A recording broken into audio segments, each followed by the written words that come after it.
사사기에는 반복되는 패턴이 있습니다. 사사기를 계속 읽어나가다 보면 계속 이야기가 돌고 돈다는 것을 알 수 있습니다. 학자들은 이것을 이렇게 정리해 놓았습니다. 타락, 심판, 구원, 재타락입니다. 이제 앞으로 펼쳐질 사사기의 이야기는 단순히 여러분들의 귀를 즐겁게 해주기 위한 그러한 내용들이 아닙니다. 이 이야기들은 하나님을 버리려는 이스라엘과 그들을 자녀 삼으려는 하나님의 그 사랑, 그들을 품기 위한 하나님의 사랑에 관한 이야기입니다. 또한 이 이야기들은 바로 저와 여러분들의 이야기이기도 합니다. 본격적인 사사기 이야기로 들어가기에 앞서 왜 이스라엘이 고통과 고난을 받게 되는지 그 이유를 설명하고 있습니다. 이스라엘 자손이 여호와의 목전에 바알을 섬기는 것을 악으로 보았습니다. 이스라엘은 자신들을 애굽에서 인도해내신 하나님을 버렸습니다.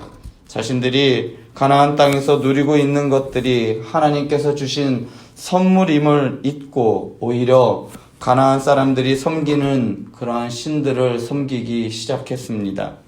그러나 이스라엘이 다른 신들을 섬겼다고 하지만 사실 하나님께 대한 그들의 제사는 계속해서 드리고 있었습니다. 그러나 문제는 하나님께서 당신의 백성들에게 오직 하나님만을 섬기라 하고 명령하셨다는 것이 문제입니다. 자신들의 조상이 섬기던 여호와를 버리고 그리고 또한 그냥 떠난 것뿐만 아니라 여호와를 섬기면서 또한 그들이 더불어 가나안 신들도 섬기는 것은 어찌 보면 실용적인 측면에서 보면 타당해 보이는 행동이었습니다. 그러나 하나님 관점에서 본다면 그것은 분명한 배교 행위였습니다. 예전에 다니엘서를 설교할 때도 한번 말씀드린 적이 있었습니다. 고대 근동에서는 국가 간의 전쟁은 단순한 전쟁이 아니라 신과 신의 싸움이었습니다.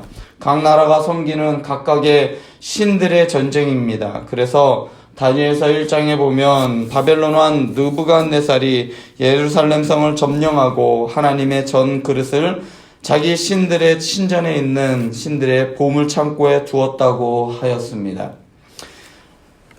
신들의 보물창고는 바벨론이 각 나라를 점령하고 난 이후에 그 나라의 사람들이 섬기는 신들을 가져다가 자기 신들의 창고에 넣음으로 우리의 신이 너희들의 신보다 더 우월하고 더 강하다는 것을 보여주기 위함이었습니다. 이러한 정서는 고대 근동의 관습 중에 하나였습니다. 이러한 간습에 비추어 보았을 때도 이스라엘 백성들의 행동은 이해가 되지 않는 행동이었습니다. 왜냐하면 이미 자신들이 섬기는 여호와 하나님께서 가나안 땅을 정벌하여 그들의 신보다 우월하다는 것을 이미 보여주셨기 때문이었습니다. 가나안의 신들보다 더 뛰어난 신을 믿고 있는 자들이 자신들의 신보다 못한 신들을 섬기고 있는 그러한 신들을 섬기는 것은 앞뒤가 맞지 않는 행동이었습니다. 그런데 왜 이러한 일들이 가능했을까요? 비록 자신들이 섬기는 여호와께서 가나안의 신들을 이겼다 하여도 자신들이 가지고 있는 것은 가나안의 사람들이 가지고 있는 것보다 초라해 보였기 때문입니다. 자신들이 가나안에 들어와서 본 것은 40년 광야 생활을 한 자신들이 가지고 있는 것들보다는 너무나도 좋은 것들을 가지고 있었고 너무나도 풍요로운 생활들을 했기 때문에 자신들이 가지고 있던 것들이 너무나 볼품없어 보였습니다. 가나안 족속들에게 여러 신을 섬기는 것은 그다지 어려운 행동이 아니었습니다. 그들은 가나안에 사는 족속들은 유일신을 믿는 것이 아니라 이신 저신 잡신들을 다 섬겼습니다. 이신과 저신이 주는 복을 받아 누리고자 하는 것이 그들의 습관이었고 종교성이었습니다. 다다익선, 그냥 신을 많이 섬기면 많이 섬길수록 그 신들이 주는 유익들을 다 챙길 수 있다라는 것이 그들의 생각이었습니다. 그러나 이스라엘은 유일신이신 여호와 하나님을 섬기는 백성들이었습니다. 여호와 하나님만을 섬기라는 명령 대신 상황에 따라 그냥 여러 신을 믿는 것이 어찌 보면 당연했던 그 가나안 땅의 방식을 그들이 따라 사는 것이 더 좋아 보였을 수도 있습니다. 그들이 누리는 풍요가 너무나도 좋아 보였기 때문에 이스라엘 사람들의 귀에는 좋아 보였습니다. 이러한 이스라엘의 모습에 하나님은 격분하셨습니다. 그리고 이스라엘이 당신을 버렸다라고 오늘 말씀을 통해서 선언하십니다. 하나님을 향해 아무리 지극정성을 다해도 그것이 오직 하나님만을 섬기는 것이 아니라면 하나님께서는 나를 버렸다 말씀하십니다. 왜냐하면 이스라엘과 하나님과의 언약은 마치 부부 사이와 같은 관계이기 때문입니다. 부부 관계를 유지하면서도 다른 여자를 섬기는 것, 다른 여자에게 눈을 돌리고 그것과 같이 잠자리를 하며 놀아나는 것을 우리는 간음이라고 이야기를 합니다. 하나님께서도 하나님을 섬긴다고 하면서도 다른 신들을 또한 그 다른 신들을 섬기는 이스라엘의 행동을 하나님께서는 간음하였다라고 판단하셨습니다. 이스라엘의 간음에 대한 하나님의 심판은 바로 노력하는 자의 손에 넘기셨습니다. 여기서 노력하는 자는 단순히 가나안 족속들뿐만 아니라 가나안 땅을 호시탐탐 노력하고자 했던 그 주변국의 모든 민족들을 의미합니다. 또한 하나님께서 넘기심에라는 표현은 그동안 하나님께서 이스라엘 백성들에게 승리를 약속하셨을 때 사용했던 단어입니다. 가나안 민족들을 하나님께서 이스라엘의 손에 넘기셨습니다. 여리고성을 하나님께서 이스라엘 백성들에게 넘기셨고 아이성 또한 하나님께서 이스라엘에게 넘기심에 이것은 하나님의 승리의 약속이었습니다. 이전까지는 하나님께서 적들을 이스라엘의 손에 넘기셨지만 이제는 하나님께서 이스라엘을 적들의 손에 넘기셨습니다. 여기에서도 전쟁의 승패가 누구에게 달려 있는지 하나님께서는 말씀을 통해 보여주고 계십니다.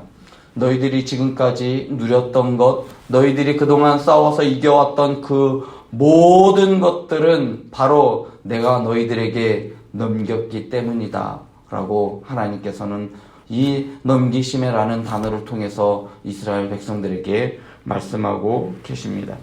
아이러니하게도 13절의 아스다롯이라는 이 신은 풍요와 사랑의 신이기도 하지만 전쟁의 신입니다. 하나님께 패한 전쟁의 신이 이스라엘 백성들이 따라갔고 그 자신들을 사랑하며 출애굽하여 가나안까지 이끄신 하나님의 사랑을 잊어버리고 거짓 사랑에 매달려 구걸하는 모습을 하나님께서는 역겨워하셨습니다. 우리는 구약에 기록된 하나님의 언약의 말씀을 아주 좋아합니다. 아브라함에게 하셨고 이삭에도 하셨고 야곱에게도 하셨던 그 하나님의 약속들, 그 언약에 붙어있는 그 축복의 말씀들 이면에는 바로 저주의 말씀도 있습니다.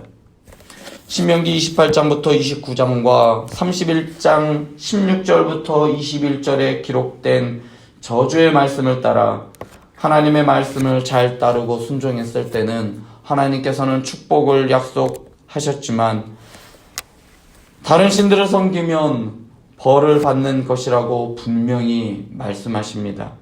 그러나 우리는 이 말씀을 자주 잃어버립니다. 하나님께서 나에게 이러한 축복을 주시고 하나님은 사랑의 하나님이시기 때문에 절대로 나를 버리지 않으실 거라고 생각하지만 하나님의 말씀을 떠나고 하나님의 말씀에 불순종하고 다른 신들을 쫓아갔을 때에는 하나님께서는 저주하며 벌을 내리시며 징계하시는 하나님이시라는 것을 잃어버린단 말입니다. 우리는 하나님께서 언약을 신실하게 지키시는 하나님이시라면 마찬가지로 하나님께서는 이 저주의 말씀도 신실히 지키시는 분이라는 것을 우리는 오늘 말씀을 통해서 확인해야 할 것입니다. 창세기 13장부터 14절, 15절의 말씀은 조카 롯이 이별할 때 하나님께서 아브라함에게 하신 약속입니다.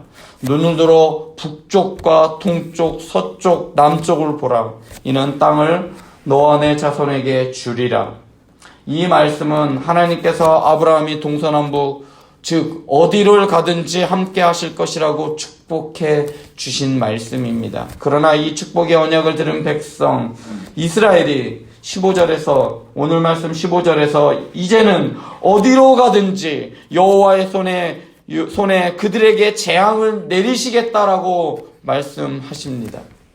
어디를 가든지 이제는 하나님께서 그 전에는 너가 어디를 가든지 내가 함께 하실 것이고 들어가도 복을 받고 나가도 복을 받는 복을 내가 주리라 약속하셨지만 이제는 하나님을 버리고 다른 신들을 섬겼을 때에는 하나님께서 내가 어디로 가든지 여호와의 손에 그들에게 재앙을 내리시겠다. 네가 어디로 피하면 피해봐라. 내가 너를 끝까지 쫓아가서 망하게 하리라라는 말씀입니다. 이스라엘 백성이 광야를 거치는 동안 그들을 보호하셨던 하나님의 손이 이제는 그들을 공격하는 손으로 바뀌었습니다. 왜 이렇게 되었을까요? 그 이유는 하나님의 축복을 받고 약속의 땅에서 살아야 할 하나님의 백성들이 바알을 섬기고 아스다롯의 절하였고 그들을 따라갔기 때문입니다. 우리는 기억해야 할 것입니다. 하나님의 손이 항상 우리를 보호하는 것이 아니라 항상 내가 무슨 짓을 하든지 하나님께서 나를 보호하시고 사랑하시는 것이 아니라 우리가 곁길로 갈 때에는 우리를 징계하는 손이 될 수도 있다는 것을 오늘 말씀을 통해서 우리는 깨달을 수 있기를 바랍니다. 그렇게 하나님을 섬기는 우리는 하나님을 늘 두렵고 떨리는 마음으로 경외할 수밖에 없습니다. 우리는 하나님의 사랑만 강조하다 하나님께 무례할 때까지 갈 때가 있습니다. 하나님의 사랑은 하나님이시기도 하지만 근실이 우리를 징계하는 분이심을 오늘 말씀을 통해 꼭 기억하며 살아가실 수 있기를 바랍니다. 기도하시겠습니다. 사사기에는 반복되는 패턴이 있습니다. 사사기를 계속 읽어 나가다 보면 계속 이야기가 돌고